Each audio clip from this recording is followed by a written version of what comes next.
Hello বন্ধুরা, আমার নাম রোহন, আমার বয়স ২৫ বছর। মেয়েদের চেয়ে বয়স্ক মহিলাদের প্রতি আমার সবসময় বেশি আগ্রহ ছিল।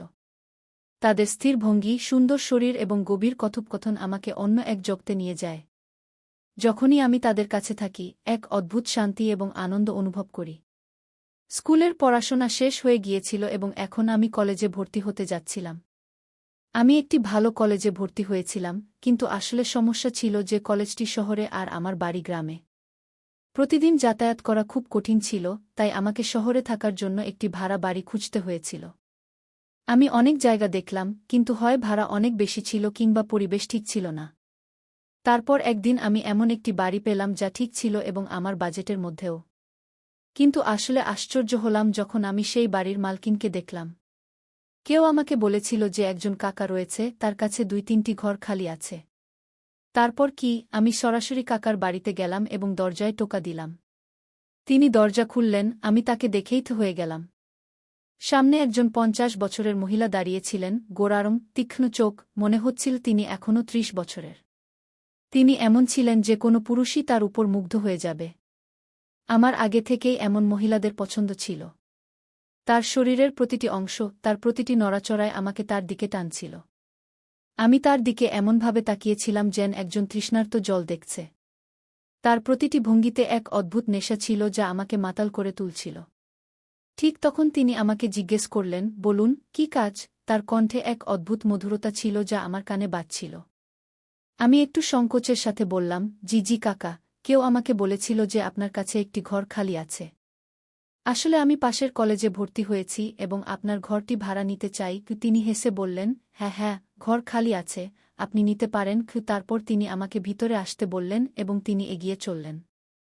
আমি তার পিছনে পিছনে চলছিলাম এবং আমার চোখ শুধু তার দিকেই ছিল।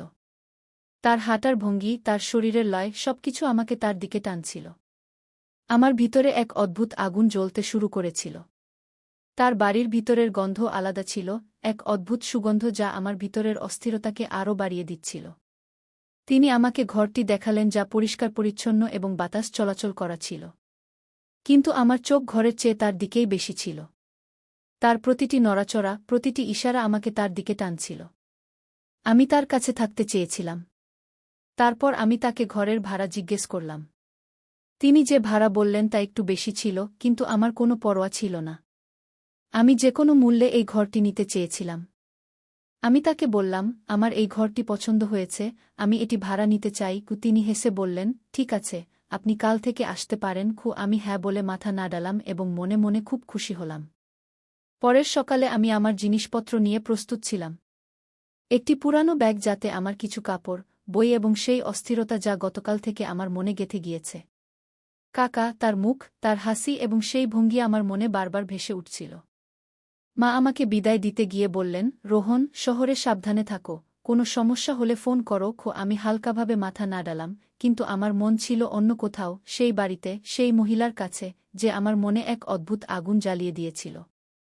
সন্ধ্যার অন্ধকারে আমি কাকার বাড়িতে পৌঁছলাম। গলিতে একটু নিস্তব্ধতা ছিল এবং তার বাড়ির বাইরের ছোট বারান্দাটি আমাকে তার দিকে টানছিল। আমি ব্যাগ কাঁধে ঝুলিয়ে দরজায় টোকা দিলাম। কিছুক্ষণ পর দরজা খুলল এবং সামনে তিনি দাঁড়িয়েছিলেন। কাকা, তার শাড়ি গা লাল রঙের ছিল, যার প্রান্ত হালকাভাবে বাতাসে লহরী দিচ্ছিল। তার চুল একটু এলোমেলো ছিল এবং তার মুখে ঘামের একটি ছোট ফোঁটা চকচক করছিল, মনে হচ্ছিল তিনি এইমাত্র রান্নাঘর থেকে এসেছেন। এসো রোহন, তার কণ্ঠে সেই মধুরতা ছিল যা আমার কানে মধুর মতো গলে যাচ্ছিল। আমার ভিতরে এক ঝড় উঠতে শুরু করল। হ্যাঁ কাকা, আমি একটু থেমে বললাম। তার নাম মনে মনে বলার সময় আমার শ্বাস যেন দ্রুত হয়ে গেল। তিনি হালকা করে হাসলেন এবং বললেন, ভিতরে এসো, জিনিসপত্র রেখে দাও, বাইরে গরম লাগছে নিশ্চয়। আমি তার পিছনে পিছনে চললাম। বাড়িতে একটু দনের সুগন্ধ ছিল যা আমার মনের অস্থিরতাকে আরও বাড়িয়ে দিচ্ছিল। আমার চোখ তার কাঁধে, তার শাড়ির লহরীতে এবং তার হাঁটার ভঙ্গিতে আটকে ছিল। যখন তিনি ঘরের দিকে ঘুরলেন, তার শাড়ির আঁচল একটু কাঁধ থেকে সরে গেল। আমার চোখ সেখানে আটকে গেল, তার কোমরের কোমল রেখা যা শাড়ির নিচে হালকাভাবে ফুটে উঠছিল। আমি তাড়াতাড়ি চোখ সরিয়ে নেওয়ার চেষ্টা করলাম, কিন্তু আমার মুখ গরম হয়ে উঠছিল। আমার ভিতরের আগুন কমরায় পৌঁছে আমি আমার ব্যাগ রেখে দিলাম। তিনি আমার কাছে এসে বললেন, রোহন, এই কামরাটা ঠিক আছে তো? কিছু দরকার হলে বলবে কি তার কণ্ঠে এক অদ্ভুত গরম ভাব ছিল যা আমার হৃদয় স্পর্শ করছিল। আমি শুধু মাথা নাড়ালাম কারণ আমার জিহ্বা যেন হারিয়ে গিয়েছিল। তিনি আমার ব্যাগ ঠিক করতে লাগলেন এবং ঠিক যখন তিনি ব্যাগটা তুললেন তার আঙুলগুলো আমার হাতের সাথে হালকা করে লেগে গেল। সেই স্পর্শ এত নরম, এত গরম ছিল যে আমার সমস্ত শরীরে এক শিহরণ ছুটে গেল। আমি তার দিকে তাকালাম, কিন্তু তিনি শুধু হাসছিলেন, যেন কিছুই হয়নি। আমার মনে এক ঝড় উঠছিল। সেই ছোট্ট মুহূর্তটা আমার জন্য এক অকথিত প্রতিশ্রুতির মতো ছিল। সেই রাতের খাবারের টেবিলে কাকি আমার সামনে বসেছিলেন। তিনি আমার জন্য গরম গরম পরোটা বানিয়েছিলেন। প্রতিবার যখন তিনি আমার প্লেটে পরোটা রাখতেন, তার আঙুলগুলো আমার প্লেটের কিনারা হালকা করে স্পর্শ করত। আমি তার প্রতিটি নড়াচড়ার গভীরভাবে লক্ষ্য করছিলাম। তার হাতের সেই নরম ভাব, চোখের সেই চমক, আর তার শাড়ির সেই পল্লব যা বারবার কাঁধ থেকে সরে যাচ্ছিল। একবার তার পল্লব এতটাই সরে গেল যে তার কোমরের এক অংশ স্পষ্ট দেখা যাচ্ছিল। আমার দৃষ্টি সেখানে আটকে গেল, আর সেই মুহূর্তে আমার জন্য পৃথিবী যেন থেমে গিয়েছিল। কাকি আমার দৃষ্টি লক্ষ্য করলেন, কিন্তু তিনি শুধু হালকা করে হাসলেন এবং তার পল্লব ঠিক করলেন। খাও রোহন, ভাববার জন্য পুরো রাত পড়ে আছে, তিনি ধীরে বললেন। তার এই কথায় আমার মনে নতুন এক ঝড় উঠল। পরের দিন সন্ধ্যায় আমি কামরায় পড়াশোনা করছিলাম, এমন সময় কাকি দরজা খটখট করলেন। রোহন, চা খাবে? তিনি জিজ্ঞাসা করলেন। আমি তৎক্ষণাৎ বই বন্ধ করে বললাম, হ্যাঁ, অবশ্যই কাকিকু। তিনি ভিতরে এলেন। তার হাতে দুটি পেয়ালা ছিল। একটি পেয়ালা আমার দিকে বাড়ানোর সময় তার শাড়ির পল্লব আবার হালকা করে সরে গেল। আমার দৃষ্টি তার কোমরের সেই নরম রেখায় আটকে গেল। আমি তৎক্ষণাৎ দৃষ্টি সরিয়ে নিলাম, কিন্তু আমার মুখ গরম হয়ে উঠছিল। কাকি সম্ভবত আমার ঘাবড়ানো লক্ষ্য করলেন, কারণ তিনি হালকা করে হেসে বললেন, কি হয়েছে রোহন? চা ঠান্ডা হয়ে যাবে। তিনি আমার সামনে বসে বললেন, রোহন, তোমার কলেজ কেমন চলছে? আমি বললাম, ঠিক আছে কাকি, এখনও সব নতুন নতুন। তারপর সাহস করে জিজ্ঞাসা করলাম, কাকি, আপনি এখানে একা কিভাবে থাকেন? মানে বাড়িটা তো অনেক বড়। আমার কথা অসম্পূর্ণ ছিল, কিন্তু তিনি বুঝে গেলেন। তিনি হালকা করে মাথা নিচু করে বললেন, একাকিত্ব তো অভ্যাস হয়ে যায় রোহন। আমার স্বামী চলে গেছেন, এখন 10 বছর হয়ে গেছে। আমার দুটি ছেলে আছে, কিন্তু তারা দুজনেই অন্য শহরে চাকরি করে। মাঝে মাঝে আসে। তার কথায় এক অদ্ভুত বিষাদ ছিল, কিন্তু তার চোখে সেই একই চমক ছিল যা আমাকে প্রতিবার তার দিকে টানত। আমি ধীরে বললাম, কাকি, আপনি বিরক্ত হন না? তিনি হালকা করে হেসে বললেন, বিরক্তিকে দূর করার উপায় খুঁজে নিতে হয়। যেমন বাগান করা, বই পড়া, আর এখন তুমি এলে, তাই হয়তো এখন একটু কম একাকিত্ব লাগবে। তার এই কথায় আমার হৃদয়ের স্পন্দন আরও বেড়ে গেল। তিনি কি সত্যিই এমনটা ভাবছিলেন, নাকি এটা শুধু তার কথা বলার সেই নরম ভাব? এক সকালে আমি আমার কামরায় প্রস্তুত হচ্ছিলাম, এমন সময় কাকির কণ্ঠ শুনলাম, রোহন, রোহন, একবার এদিকে আসবে। তার কণ্ঠে এক অদ্ভুত তাড়া ছিল। আমি তৎক্ষণাৎ বাইরে গিয়ে দেখলাম তিনি বাথরুমের দরজার পাশে দাঁড়িয়ে আছেন। তার শাড়ি ভিজে গিয়েছিল, আর তিনি একটি ছোট কাপড় ধরেছিলেন। রোহন, আমি তোয়ালে নিয়ে যেতে ভুলে গেছি। একবার আমার কামরা থেকে তোয়ালে এনে দেবে? তিনি বললেন। আমার মনে এক ঝড় উঠতে লাগল। আমি মাথা নাড়ালাম এবং তার কামরার দিকে দৌড়ে গেলাম। তার আলমারি খুলে তোয়ালে খুঁজতে লাগলাম। আমার মনে নানা রকম চিন্তা আসছিল। কাকি বাথরুমে, তার ভিজে শাড়ি, আর সেই পরিবেশ যা আমার ভিতরের আগুনকে আরও বাড়িয়ে দিচ্ছিল। আমি একটি নরম তোয়ালে নিয়ে বাথরুমের দিকে গেলাম। দরজাটা হালকা খোলা ছিল, আর আমি ধীরে বললাম, কাকি, তোয়ালে। তিনি দরজার পিছন থেকে হাত বাড়ালেন। ঠিক যখন আমি তোয়ালে তার দিকে বাড়ালাম, আমার আঙুল তার ভিজে হাতের সাথে লেগে গেল। সেই স্পর্শ এত গরম, এত নরম ছিল যে আমার সমস্ত শরীরে এক শিহরণ ছুটে গেল। আমি তার দিকে তাকালাম, কিন্তু দরজার আড়ালে শুধু তার বাহু দেখা যাচ্ছিল। আমার মনে এক অদ্ভুত অস্থিরতা ছিল। ধন্যবাদ রোহন, তিনি ধীরে বললেন, আর দরজা বন্ধ হয়ে গেল। আমি সেখানেই দাঁড়িয়ে রইলাম। আমার শ্বাস দ্রুত হচ্ছিল, আর আমার মনে সেই মুহূর্ত বারবার ফিরে আসছিল। কিছুদিন পরে কাকি বললেন, রোহন, আমার বাজারে যেতে হবে, কিছু জিনিস কিনতে হবে। সঙ্গে যাবে? আমি তৎক্ষণাৎ হ্যাঁ বললাম। আমি আমার বাইক বের করলাম, আর কাকি আমার পিছনে বসলেন। ঠিক যখন তিনি বসলেন, তার শাড়ির কিনারা হালকা করে আমার কোমর স্পর্শ করল। আমি বাইক স্টার্ট করলাম, আর যখন আমরা চলতে শুরু করলাম, তার শরীর আমার শরীরের সাথে হালকা করে লেগে থাকছিল। তার শ্বাস আমার কাঁধের কাছাকাছি ছিল, আর তার আঙুলগুলো আমার কোমরের হালকা করে ঠেকেছিল। আমার জন্য সেই মুহূর্তে রাস্তা, গাড়ি আর দুনিয়া গায়েব হয়ে গিয়েছিল। বাজারে ভিড় ছিল এবং কাকি আমার এত কাছে হাঁটছিলেন যে তার শাড়ির পল্লু বারবার আমার কাঁধে ছুঁয়ে যাচ্ছিল। একবার যখন ভিড়ে ধাক্কাধাক্কি হল, কাকির হাত আমার হাতে লেগে গেল। আমি তৎক্ষণাৎ তার হাত ধরে ফেললাম যাতে তিনি সামলে উঠতে পারেন। তার আঙুলগুলি আমার হাতের তালুতে রয়ে গেল এবং আমার জন্য সেই মুহূর্তে ভিড় গায়েব হয়ে গেল। সাবধান কাকি, আমি বললাম, কিন্তু আমার কণ্ঠে এক অদ্ভুত কম্পন ছিল। তিনি হালকা করে হেসে বললেন, তুমি তো রোহন, আমার কি ভয়? তার এই কথায় আমার হৃদয়ের স্পন্দন আরও বেড়ে গেল। কাকি একটি দোকানে দাঁড়িয়ে কিছু সাজসজ্জার জিনিস দেখতে লাগলেন। তার শাড়ির পল্লু আবার সরে গেল এবং আমার দৃষ্টি তার কোমরের সেই নরম রেখায় আটকে গেল। আমি তৎক্ষণাৎ দৃষ্টি সরিয়ে নিলাম, কিন্তু কাকি সম্ভবত আমার অস্বস্তি লক্ষ্য করলেন। রোহন, এটা কেমন? তিনি জিজ্ঞাসা করলেন, তার চোখে এক শরারতি চমক ছিল।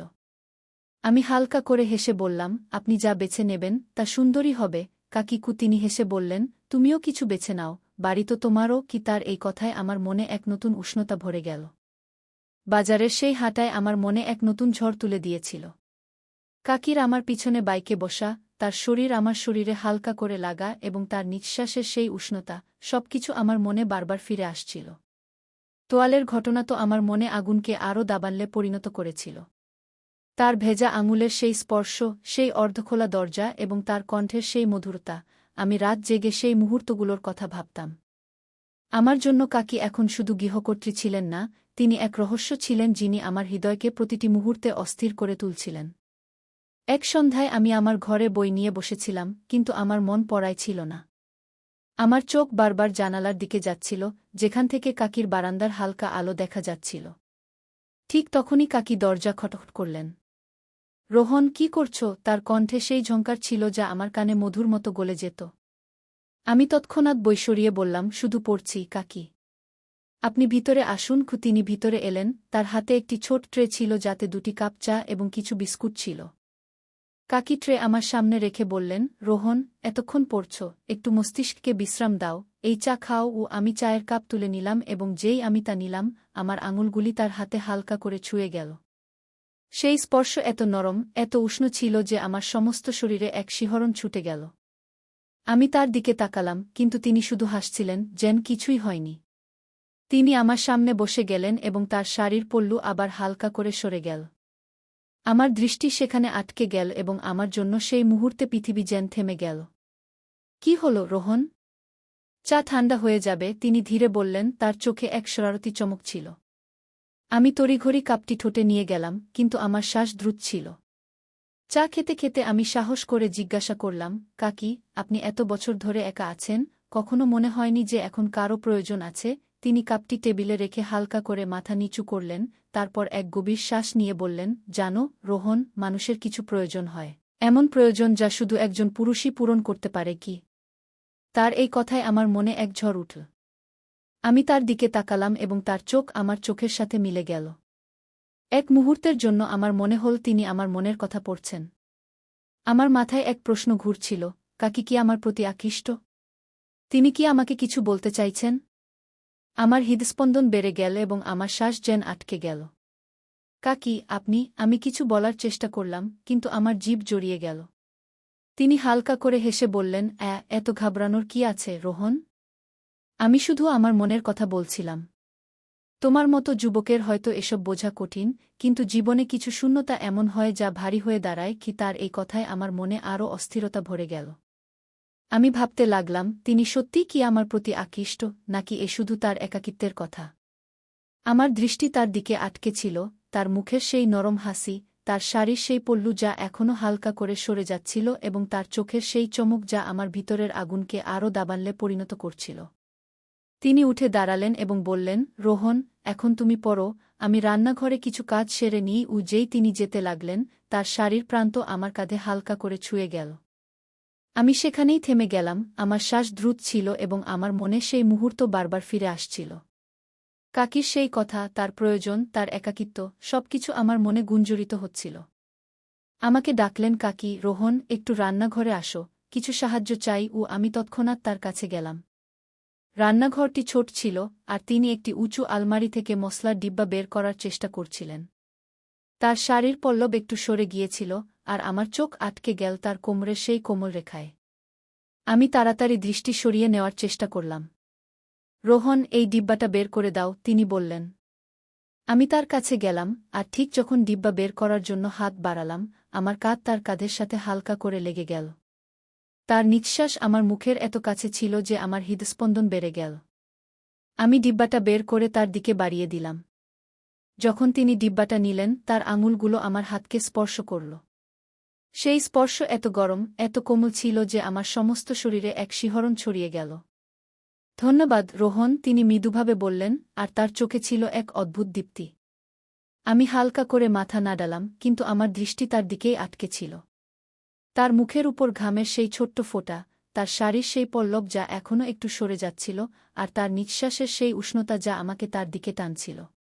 কাকি, আপনি খুব ভালো রান্না করেন, আমি কিছু বলার চেষ্টা করলাম, কিন্তু আমার কণ্ঠে ছিল এক অদ্ভুত কাঁপুনি। তিনি হেসে বললেন, শুধু এতটুকু প্রশংসা? কখনো তুমিও কিছু বানিয়ে দেখাও। রোহন কি তার এই কথা পরিবেশকে হালকা করে দিল, কিন্তু আমার মনে সেই মুহূর্ত বারবার ফিরে আসছিল। কাকির সেই কথা, তার প্রয়োজন, তার একাকিত্ব। আমার মাথায় গুঞ্জরিত হচ্ছিল। আমি ভাবতে শুরু করলাম, হয়তো কাকি আমাকে আরও কিছু ইঙ্গিত দিচ্ছেন। তো বন্ধুরা, এই গল্পটি অনেক লম্বা, তাই গল্পের পরবর্তী অংশ আগামীকাল নিয়ে আসব। এই গল্পে আর কি কি ঘটে তা আমি পরবর্তী অংশে বলব। তাই আমাদের চ্যানেলটি সাবস্ক্রাইব করতে ভুলবেন না, আর ভিডিওটি লাইকও করবেন। ধন্যবাদ।